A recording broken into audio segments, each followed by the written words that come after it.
So before I make any huge technical mistakes, how many of you are architects? Crikey.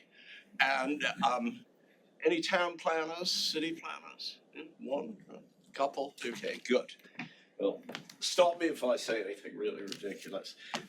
So what I want to talk about is whether the City of London, the Square Mile, has potential to become a tourist centre. And this is all part of a city strategy called Destination City. So here we are. There's the city of glass towers, looking nothing like the London that I arrived to in 1974. And certainly, I mean, all the architects amongst you will have read Rasmussen's wonderful book, London, the Unique City. And within the great metropolis that is London, the City of London is, and this is ungrammatical, so forgive me, the City of London is even more unique than London itself.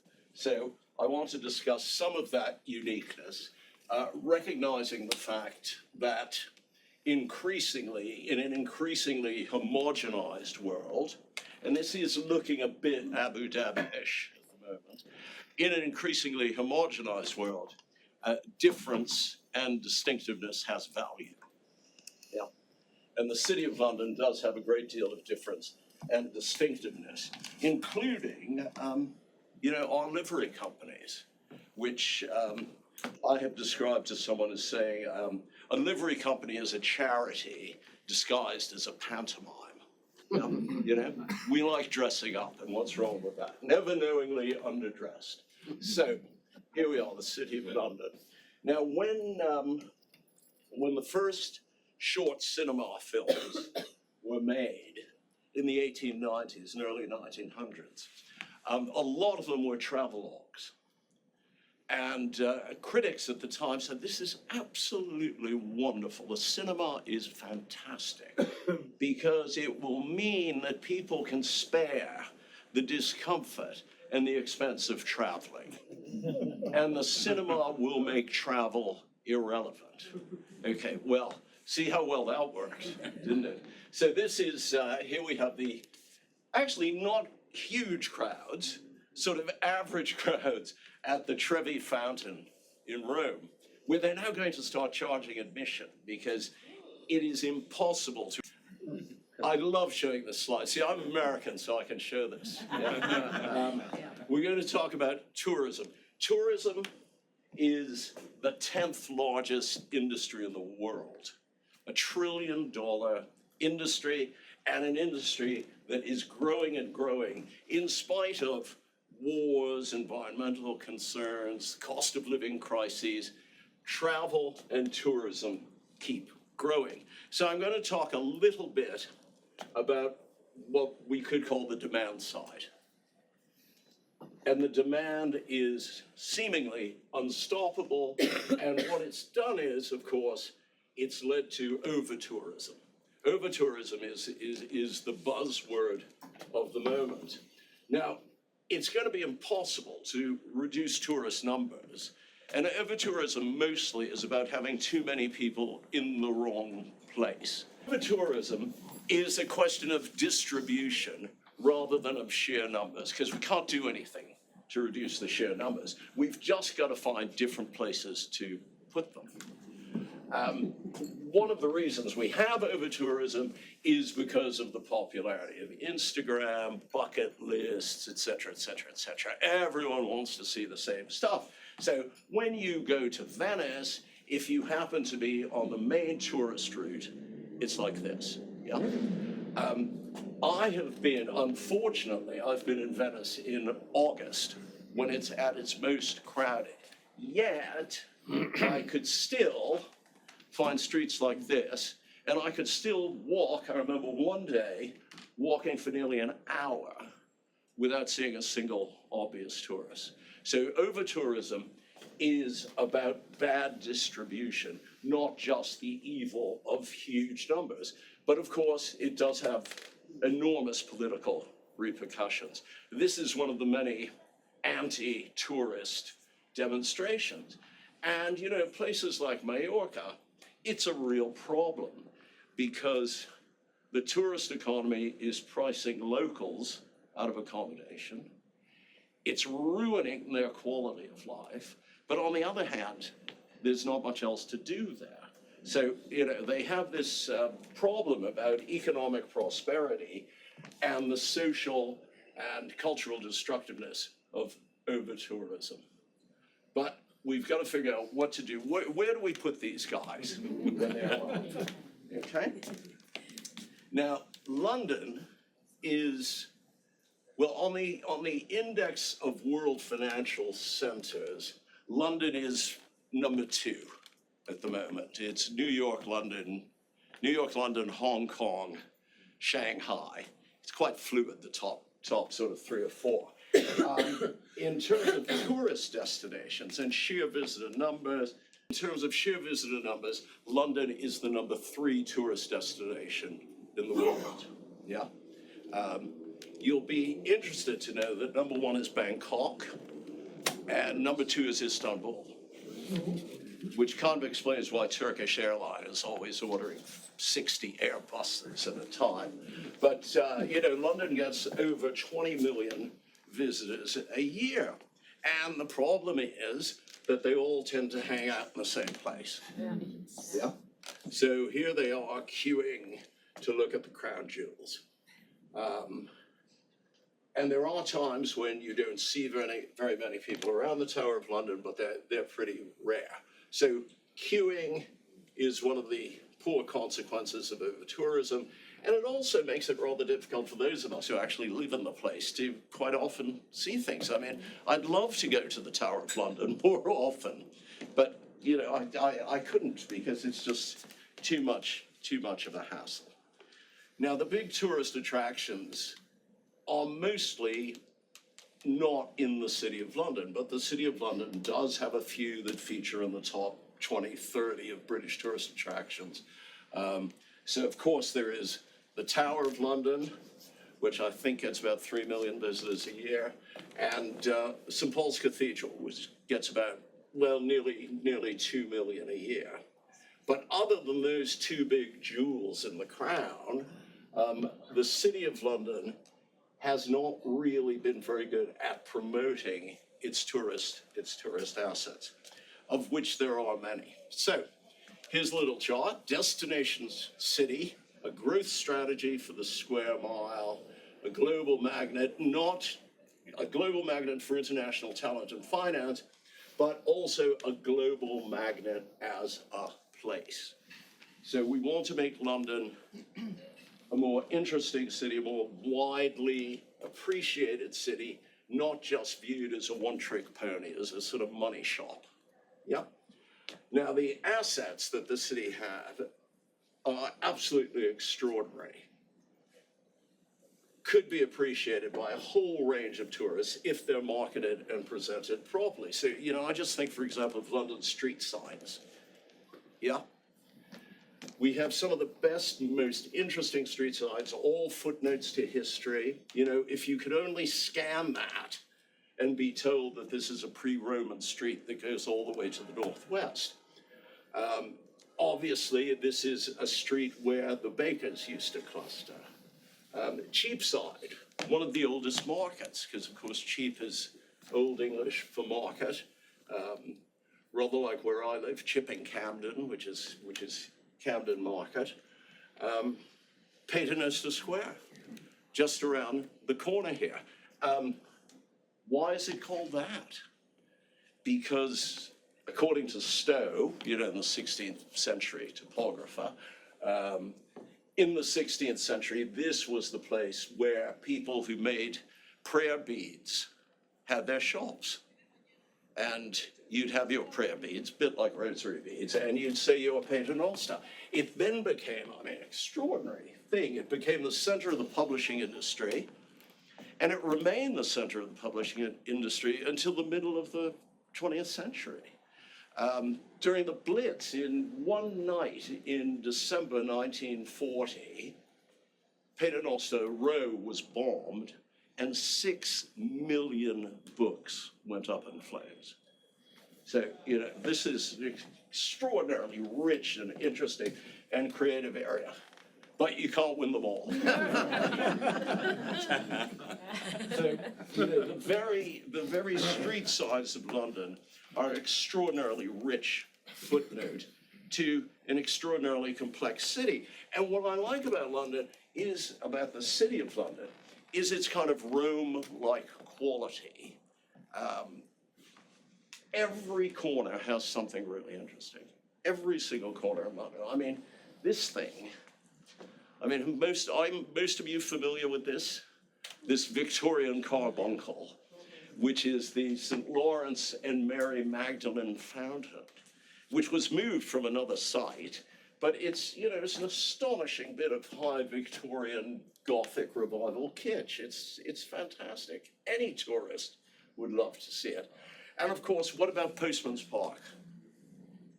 Hugely underappreciated, although I was watching that television series the other night, The Split, and one of the characters said, "Oh, let's go to Postman's Park," which I thought was rather good advertising, although I imagine everyone in the audience was thinking, why do you want to go to a park full of postmen? Not realizing, this extraordinary invention of G.F. Watts to honor modest people who gave their lives saving others. So Postman's Park. We also have, and I think one of the strongest calling cards for the city is its extraordinary religious heritage. And it's a question of not just sticking to St. Paul's. So, St. Stephen Walbrook, one of my favorite churches, which not only is kind of, it's close to Wren at his very best, it also has that wonderful Henry Moore altar, which was so controversial because it didn't have 4 legs and it wasn't shaped like a table. And it's where John Vanbrugh is buried. So there's, tremendous interest there. And, well, it's nice to have a Hawksmoor around the corner as well. So the ecclesiastical history of Britain is writ very, very large and very clearly here in the City of London. And it's not just the Church of England that's so well represented here, but other faiths. If you want to go back as far as you can, we have the Temple of Mithras. And it was an extraordinarily foresightful effort by Bloomberg to devote so much to representing the Temple of Mithras, which of course was there for, one could see it for ages and ages and ages, but it was very poorly presented and very badly interpreted. And of course, Bevis Marks, which is the oldest synagogue in the United Kingdom, although rather under threat from loss of light at the moment because of the building of a couple of colossal tower blocks. But I now want to kind of demonstrate what's wrong with the city as a visitor attraction. Okay? So we will go to a place that's a great favorite of mine, the Guildhall Art Gallery. Yeah? How many people here have been to the Guildhall Art Gallery? Well, you are the most unrepresentative, you're the most unrepresentative sample of people. Okay, I'm going to stop. It's an inside job. I can't deal with this. Can I show you an example of the worst possible advertising in history? Yeah. Okay, here we go. And it's not the pigeon with the splat from the Museum of London. I can mention that later. Okay, here we go. This is, you're a tourist, yeah? You've just, you've come from Omaha, because of course 30% of all our tourists come from America. You've come from Omaha, or Podunk, and you're walking through the city, and you come across this A-frame saying, "The city's best kept secret." And you sort of think, well, this is supposed to be the art gallery for the City of London. This is supposed to have this extraordinary collection that they've been putting together for 200 years. And the best they can do is describe it as the best kept secret, which is almost like saying, well, actually don't bother, don't even bother to come in here because we'd like it to be the best kept secret. Why bother coming in here? If you come in here and enjoy it, you might tell someone about it and then they might come and then it won't be the best kept secret anymore. But it's an incredible place. It's an incredible place, and they don't do anything to promote how wonderful it is. So, you go in and you see, as you would expect, the usual kind of civic stuff. This is quite a fun picture. Well, it's big. Yeah, it's quite a fun picture. But, there's some great pre-Raphaelites there. And, of course, the John Singleton Copley's Siege of Gibraltar, which makes up in size for what it lacks in quality, the second largest oil painting in the UK. I mean, and it's just, it's kind of fabulous. It's just so big. You kind of forget that it's not very good. You just think, God, that is so big. What a fabulous picture. What a memorable picture. So, there are a lot of great things to see in the Guildhall Art Gallery, but it's just not very well presented to the public. Not in terms of its curation, but in terms of the way it projects its image. And that, I think, is very typical of many attractions in the city.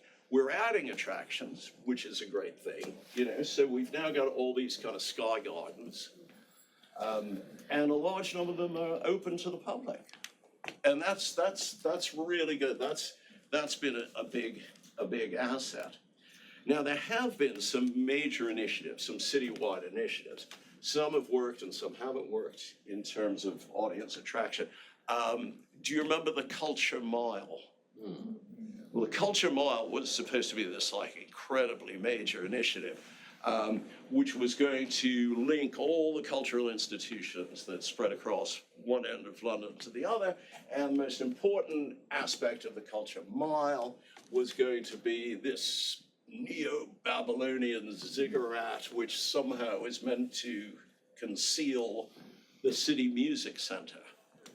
So there was going to be the construction at, it was like 350, 400 million pounds of a new concert hall for London, which would be really fantastic.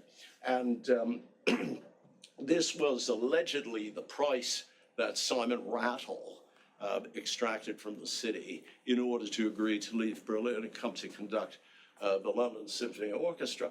But, and everyone got very, very excited about this initiative. Yes, the Culture Mile is going to be great. The Culture Mile is going to be fabulous. I remember saying to one of the promoters, I said, yeah, but where is the 400 million coming from? Oh, Russian donors, Well, that was a wise move, wasn't it? It was way too expensive. It was way too expensive. And even though, the City of London is the second richest local authority in Europe, and it spends 130 million pounds a year on culture, but it still couldn't come up with the capital wherewithal to build the city music center. So it's back to the unloved Barbican, where there are going to be major improvements made. And oddly enough, the Barbican, well, there are probably some people who likes the Barbican. Oh, that's cool. Yeah. I once described it as the oldest modern building in the world because I think it was designed in 1947 or something, and they didn't finish it till the late 70s. So, it's now getting a sort of slight trendification. It's featured as the really cool residence of the star of the agency. He lives in the Barbican, and it looks pretty fabulous. So hopefully, with an investment to improve the acoustics, the Barbican can become a pretty worthwhile destination.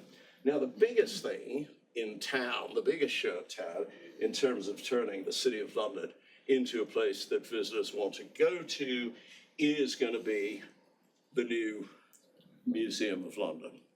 Or, sorry, its new name, London Museum. Yeah. I don't know, is it called the London Museum or just London Museum? Just London Museum, yeah. All that extra typeface is so expensive these days, which is why tape dropped it. No, so it's going to be London Museum, one of the greatest civic collections in the world. I mean, it should be the world's best urban museum. I think before the old museum closed, it was getting about 320,000 visitors a year. Yeah. Okay. You're sure? Does that include the Docklands Museum? No. Well, okay. I hope so, no. Okay, at any rate, it should get, you know, as it reopens, and it is going to be wonderful, and it is moving west, as you all know, to Smithfield. I would say currently the Carnavalet Museum in Paris, which has been given a very extensive makeover, the Carnavalet now gets about 1.5 million visitors a year. And really, the London Museum should be able to get well over 2 million visitors a year in its new form. And this will be transformational for the City of London. But it is not just on culture alone by which man and woman lives. So, yeah, it's no good attracting lots of tourists if you don't have all the ancillary stuff that they want. You know, people, I hate to say, people are fallible. They can only take so much culture, yeah? And, you know, after an hour or so traipsing around Wren churches and museums, you really want something nice to eat, don't you? You want somewhere to stay. So London has been working quite hard at getting more hotel provision. And rather remarkably, there are 7,000 hotel rooms in London, growing now at a rate of about, I think they're hoping to grow by about 500 a year for the next sort of 5 years or so. So we'll get 10,000 hotel rooms actually in the City of London. And, you know, they're pretty well distributed. I mean, we have to remember that the city is so small. You know, it takes 3/4 of an hour, basically, to walk from Temple to Petticoat Lane. So the hotels, which are the green things, this is not a tree map. The hotels, you know, are pretty unsurprisingly clustered. You know, there's a big cluster by the Tower of London, there's a big cluster by St. Paul's Cathedral. And increasingly, there's the growth of a cluster around the Bank of England, thanks to the Ned. So, you know, hotel provision is really quite interesting and quite important, because it would be very good to turn the City of London into a weekend destination. Footfall during the week is 2.5 times what it is even on the busiest weekend day. So what we want to do is, we don't really necessarily want to have tons of tourists coming here during the week, but we'd love people to come here for the weekend, because I think it would make a fabulous weekend destination when it is relatively quiet and it's very easy to get into all the attractions. Of course, when people come here, they have to eat and drink. There are 1,000 licensed premises in London, but one of the difficulties is they're very used to dealing with the business economy. So they're not open when tourists want to go to them. And the prime example for me is, you know, one of our most historic restaurants is Sweetings in Queen Victoria Street. You know, fabulous Victorian fish restaurant. Every tourist who visits London should go to Sweetings, except for the fact that it is only open weekday lunchtime. So this is one of the problems of being in a traditional city that has essentially been a one-horse town for a couple of 100 years. Everything seems to be orientated towards serving a weekday business crowd. And a shift has to take place within the hospitality industry, which is, has its own challenges, but a shift has to take place within food and drink and accommodation and shops, away from the daily worker's routine towards a weekend and evening visitor economy. And I think it is slowly starting to happen. So, in terms of the question of can London, I do, when you look at London in this particular photograph, it almost looks as if Christopher Wren succeeded. It's quite sort of, we have lots of radiating avenues and things, very misleading. But, can London become a major tourist destination? Yes, I think it can, quite easily, provided there's more coordination between the various elements of it, and provided the corporation takes it more seriously. Can it become a destination? Yes. Should it become a major tourist destination? I think so, because it's very important to have a more diversified economy. And also it has an extraordinary contribution to make to people's happiness, to their lives, to their education, to their understanding, as it is possibly the most interesting square mile in the world. Thank you. Perhaps I did have a couple of questions, particularly to you as master of the Carpenters' Company, because it seems to me that one of the great pieces of the city's heritage are the livery halls. Yet they're very difficult to get into, and isn't it possible for a senior company, a junior company like the architects couldn't do it, but a senior company like the Carpenters could actually try and get your fellow livery companies to open up on some sort of regular basis, so people coming to London would know when they're open, because they do open at open house and things like that, but you need to have a number of them open at any one time, which needs coordination.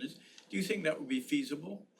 Yeah, because as you say, we're open. Almost all the livery companies are open at open weekend, and they attract very good crowds. I mean, really good crowds. Even some of the halls, quite frankly, are not absolutely fascinating, but the institutions they house are fascinating. People would like to have a look inside.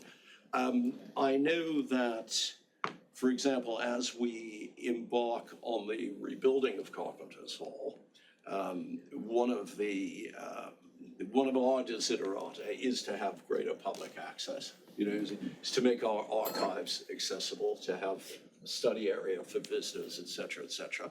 Of course, in a way, that's because we all want to be nice to the planners, don't we?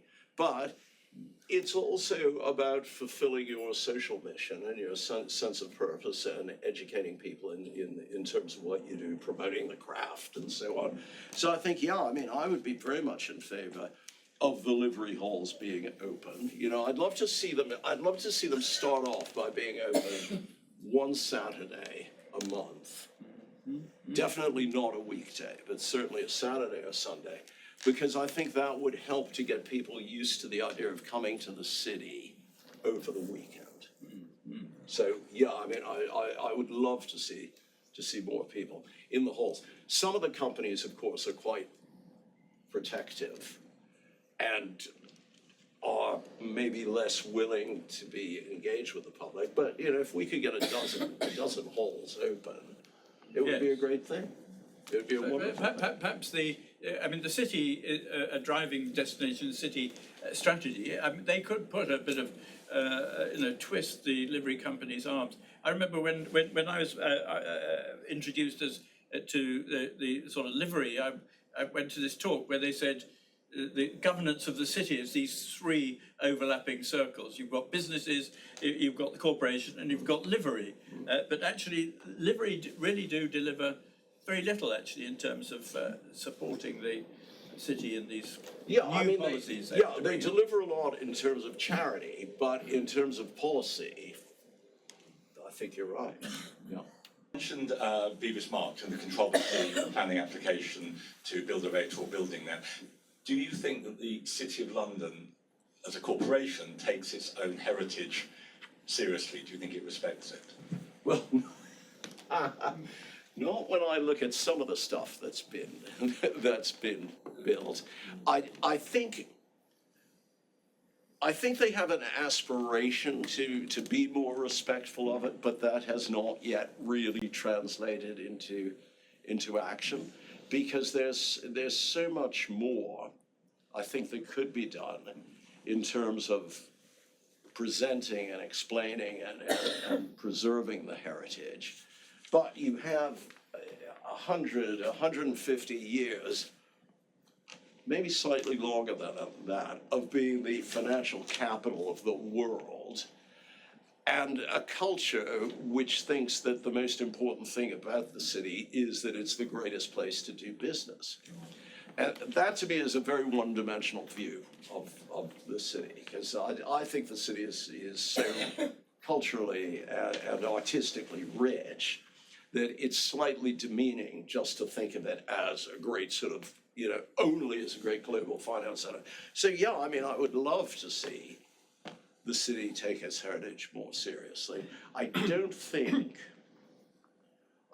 we have had a recent Lord Mayor, for example, who has said, my year is going to be all about the heritage of the City of London. I think that would help. The fact that Lord Mayors are only around for a year does prevent a lot of initiatives from taking hold. But, I'd love to see a Lord Mayor say, yeah, this year is going to be the year of city heritage. I think there's so much more we could do with the heritage assets of the city. You touched on the art gallery, and it seems to me that art gallery has almost filled itself up. It doesn't really have a good rotation of pictures, and I'm not sure that it attracts young minds in the way that it could or should.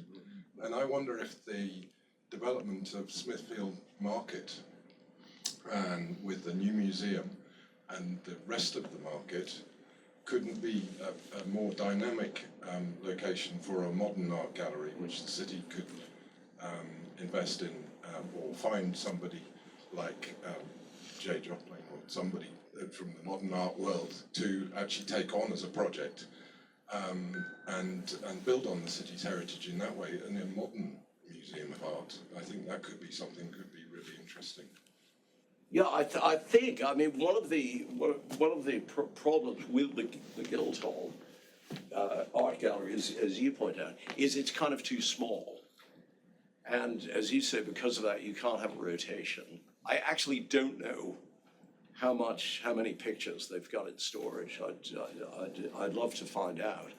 But, also, is that the right location of it? Maybe, as you suggest, Smithfield would be better. Maybe towards Old Street would be better.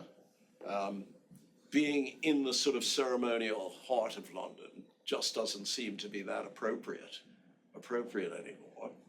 Then, we come up to the usual question of, how are you going to pay for it? Given the fact that building new museums and art galleries is quite expensive. And, it's been remarkable that the London Museum has been able to raise so much money to make their big move, which will be transformational.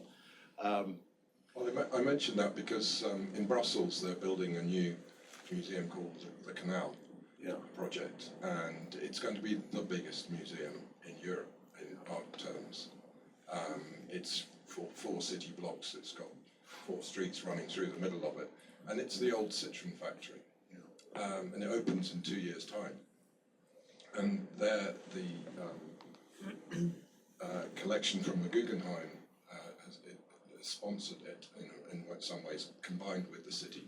And it's taking a kind of major museum or gallery like that in hand and co-financing it with city finances that perhaps could take something forward like that. It's a vision, of course, but could be something like But that. I guess, that's really interesting, Chris, because in a way, you might say that a similar project is V&A East, in cooperation with the Smithsonian, But of course, it was a political decision that permanent culture had to be put into the Olympic Park, into that part of London. And I think overall, you know, overarching planners always tend to think that, oh, the City of London has got so much money, they're only interested in business. We don't need to, you know, we don't need to think about diversifying and future-proofing the city. Let's put some work into the Lee Valley where they really need lots of help, and Stratford East, etc. So, you know, it's an interesting policy decision of, you know, oh, the City of London can look after itself. We've got to help these other areas. You showed the Tower of London and the concentration of tourists and density of tourist spots. And you said as a Londoner, you'd like to go, Yeah. the opportunity to go there more often. And it struck me as to how does the city become more attractive for Londoners on the weekend? Why do families go to King's Cross, for example, and not to the city? Yeah. Is it the activation? Is it the city has as much density of transport? What is it that stops people seeing it as a weekend family? Oh, I mean, the transport, the city has the best transport links of anywhere in London because it's so small and there are so many different ways to get in and out of the city. And once you're in the city, you just walk across it. I think in truth, the only thing that what stops it are two things: the generations of perception that it is just about finance, and the lack of a marketing campaign. And when I went, I mean, there's an excellent tourist information centre just by St. Paul's. And I went in there and said, you know, it's got lots of wonderful books about London, et cetera, et cetera, et cetera. I said, is there anything free for visitors? And they rooted around, they found one map for me, which, you know, is quite a nice map and it had some interesting walking routes. But you just got the feeling that not enough effort has been put into making it A, attractive, and B, easy for Londoners to come to the city and really enjoy it. Because, you know, we have in our metropolis, we have a huge audience on the doorstep of the city. And I bet you that no one in recorded history has ever said, let's go to the City of London for the weekend. No one's ever said that. So it's a brand repositioning. It's a brand repositioning because it's a fantastic destination and there are now places to stay and eat and shop and, you know. Right. You put yourself into the position of a tourist visitor, Yeah. and they're here for the rest of the week. They want to visit one of the tall buildings, one of the Sky buildings, Sky Gardens, which you mentioned earlier. Now, they've probably only heard of the walkie-talkie, Yeah. so they look on the Sky Gardens website. They see that the next availability is the middle of February, so forget it. What they don't realise is that if they looked at number 8 Bishopsgate, they could actually get in tomorrow at 2 o'clock, but there's nothing on the Sky Gardens website indicating that there are any other sites. Now, it strikes me that if there was a coordinated website with city viewpoints and it would show availability on various days, that could stop people, that could keep people in the City of London. They'd go to the Lookout and they wouldn't go to the London Eye instead and out of the city. Yeah, it's just, I mean, it's a lack of very basic information, just very clearly provided. I did get a sheet of paper from the Tourist Information Centre that did have a list of the 6 Sky Gardens you could get into for free, which was great. But, you know, how many people actually get to the Tourist Information Centre? I mean, the corporation has developed a new visitor website, which actually is pretty good. But whether it has that on it or not, I don't know. So once again, it's marketing. I mean, marketing is just about information, isn't it? And if people don't have information, they're not gonna come here and they're not gonna enjoy it. Most especially, you showed the opportunity there is in Smithfield Market, because there's already such a huge investment in the London Museum. I find it very opaque and hard to find out what's going to happen to Smithfield Market once it moves out. So that I know, but only because Peter told me, that Ben Yeah. Evans has a project to make it into a centre for fashion. Yeah. Well, that shouldn't be something that somebody finds out by accident because they know who to ask. There should be a big discussion about how to turn Smithfield into a cultural destination. Yeah. Not just for tourists, but for Londoners. Yeah. Because there's a huge, gigantic opportunity. Yeah, it's a huge opportunity because not only have we got the new museum and the Ben Evans project, we've also got what I think Will Palin's still doing it at St Bart's. Yeah, and St Bart's the Great. St Bart's the Great, you Will know. only go to 3-star destinations, Yeah. unfortunately. Yeah. And it seems to me St Bart's the Great is a 3-star destination. Oh, absolutely. I mean, you know, well, I think the greatest parish church in London, but, you know, debatable, but certainly one of them. And it's just a really cool area. You know, I was wandering around there the other day, and when you're in, well, you know, Cloth Fair, of course, is the cliche, but, you know, you might as well be in Bruges or, it's fantastic, actually. It's so atmospheric. The Charter House is virtually next door to it. There's such a concentration of stuff there.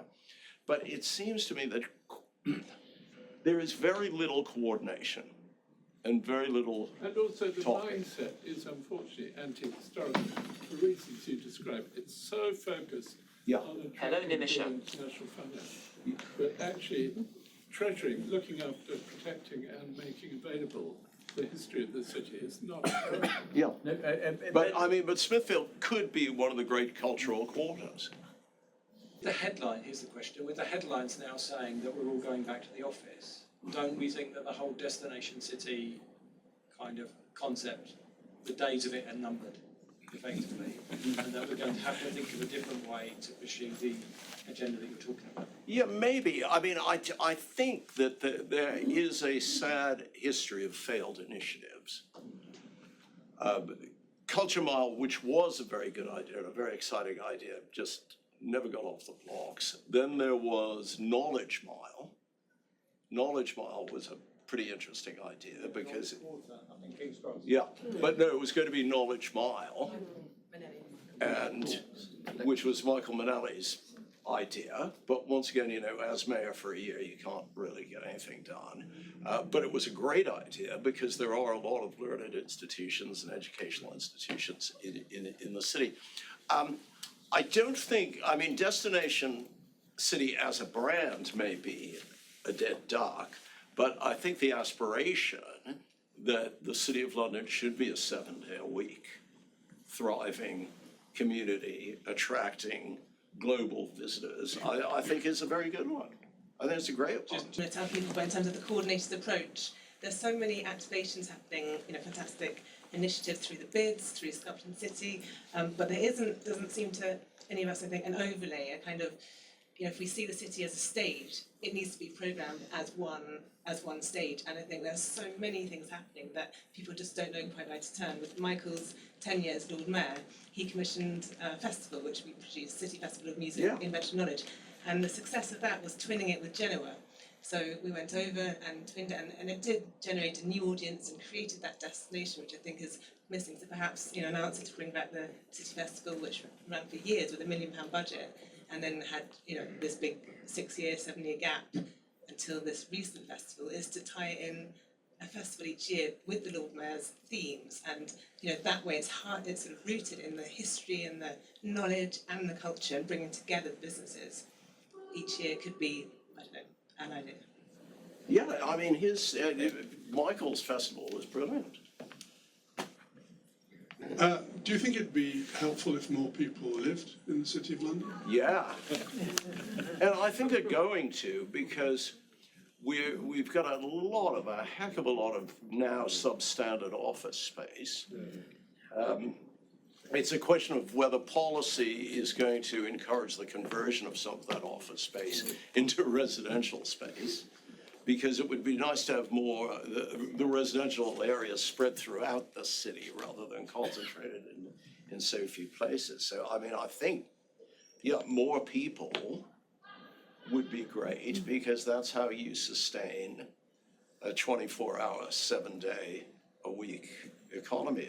And, you know, at the moment, you get things are much livelier at the fringe of London, you know, than, so Spitalfields, Farringdon, you know. I lived at the Barbican for a very happy decade, and all of my hours of resort were spent in the, as you say, the periphery. Yeah, so I think if we bring more people into the city. How do festivals fit into the approach, or is that thought of as an approach? Something less permanent, but sort of a series of events that maybe would also... Yeah, I think so. I mean, I haven't read the Destination London paper for a long time, for pretty obvious reasons, if anyone else has read it. I'm not sure whether events and festivals were part of it. But certainly, I mean, anything that can animate the city is going to encourage people to return. And you know, in terms of shops and restaurants being closed on weekends, somehow, you know, one's got to make the investment and take it on the chin for a few months. And, you know, if that were supported by a marketing campaign, you might get the audience. But until there's coordination, until there's intelligence, and until there's some resource put into saying that this is a great destination, it's just going to be increasingly a 4-day-a-week city, which is not good for anyone. That seems a good point on which to end. I did note that that Adrian Brody and Brady Corbett, the director of The Brutalist, were actually at the Barbican only yesterday, I think. So there'll be probably millions of Brutalist fans, Brutalism fans, coming to the Barbican. So and all the people living in the Barbican won't like that because it's too much noise. Over tourism. Over tourism in the Barbican, yes. But thank you very much, Lloyd. That was fascinating. I think really important to get more people in the city, because I think, as you said, it's the hospitality and the retail which is really taking the brunt of having fewer people in the city, and you know, they'll start disappearing if something doesn't happen, and then that won't be good for the commercial sector either. So it is really important. I think the first Saturday in person is a great idea. And the city churches. And the city churches. But thank you all for coming, and thank you very much.